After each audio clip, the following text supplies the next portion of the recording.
Bitcoin is showing a lot of strength, staying above 110K so far, but today's daily and weekly candle close will determine the direction of Bitcoin. Let's get into it. Welcome back to Flex Candle, where we read the candles and flex the moves. I'm Flex, and today we're diving into a full top-down analysis on Bitcoin. We're going to start from the higher time frames, work our way down to the lower time frames, and check to see if we find any good setups. Now remember, this is not financial advice. I'm only reading the charts. All right, guys, it's about 7:15 p.m. Eastern time. The price of Bitcoin is currently at 110,677, and we have a weekly candle close today. We ended up closing a red candle here. We opened at 114,559. We went as high as 116,400. The low was 106,304, and we closed at 110,540. So I'm pretty happy that we closed at 110,000 above that, because we could still play that range between 110 and 120K. Now right now the 21 moving average is currently at $113,505, and the 50 moving average, which you guys know for me is what determines if we go into the bear market now, if we end up breaking this, is currently at 103,133. Now we take a look at the stochastics RSI here. We zoom in, we can see that the stochastics are starting to turn back up, so maybe we have the potential to ride this all the way up to the top, and maybe we could start seeing a bigger move here for Bitcoin. Now we go over the other time frames really quickly. The 6-day kind of looks like it wants to turn up. The 5-day is also on the way up, but I'm starting to see a little curve here, so it's possible that maybe we still might be going sideways for a little bit. And the 3-day chart, the stochastics are rolling over. I have a fear that this could be some type of a head and shoulder, head, and we just made the right shoulder. We have 2 wicks here rejecting us from the 21 moving average. That's not looking too good. If we head over to the daily chart, this is pretty interesting here. The stochastics RSI look like they're starting to curve back up. We never made it to the bottom, so is it possible that we could continue going back up here above these dotted lines? And we did close the daily here at 110,540, and that was basically above the 21 moving average, so this is looking kind of bullish. I was telling you guys that this could be a possible inverted head and shoulder, where this is the left shoulder, the head, and this is the right shoulder. If that's the case, the measured move will probably take us to the top of this range, back up possibly to 120 or higher. This could also be some type of a double bottom. This is one bottom, and we're probably forming the other bottom at the moment. As long as we don't break below what I would consider being this head right here, which is pretty much at 106K, I feel like that pattern could play out. But we also have to keep in mind that this could also be a head and shoulder pattern, left shoulder, head, and this could be a complex right shoulder. This takes us down to about 91K. This could also be a possible head and shoulder, left shoulder, head, and we could be forming the right shoulder here if we cannot get past this head here, which is above 116K. So we need to get above this. If not, this could also be a right shoulder, and this could also bring us down. But right now I'm feeling a little bit bullish. We did make it back above the 21 moving average. We've been able to stay above the 200 moving average, and the stochastics are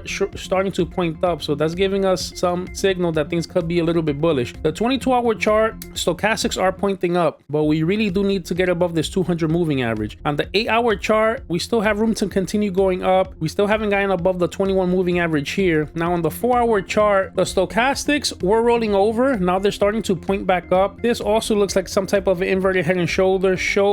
This could be like a head, and this is a right shoulder. If this breaks out, this could bring us, like I said, close to 120K. That would make us get above the 200 moving average, which is at 113,964. I still can't be 100% completely bullish until we're able to really get above this 200 moving average, and not get above it like we did here, but I mean severely get above it with strength, like how we did in this instance right here, that we fell below and then all of a sudden we really got up here. That's what's going to really make me bullish. Until then, we still have to hold on to the possibility that there could be more downside, but so far we are holding the 21 moving average pretty good here. On the 1-hour chart, stochastics are low. It looks like we're on the way up. We just got above the 21 moving average. Again, I need to get above this 200 moving average at 111,683. We could do that. Things start to get more bullish. And on the 15-minute chart, we are getting a little bit toppy here. We have gotten above all the moving averages. If we do roll over, we need to stay above this 200 moving average at 110,000, pretty much 110,200. So all in all, right now it's not looking too bad for Bitcoin. I feel like the bears had the chance to really drop us down, and they really couldn't drop us was below 102K. Bitcoin since then has shown a lot of strength. We've been able to maintain the 110K mark, and it looks like we might be getting more upside. Let's see how the next couple of days and weeks go by. But with the weekly candle close today, staying above the 50 moving average, that's pretty good. And on the daily, regaining the 21 moving average, that's also pretty good. All right, guys, so that's the breakdown. If this gave you clarity or a setup to watch, do me a favor,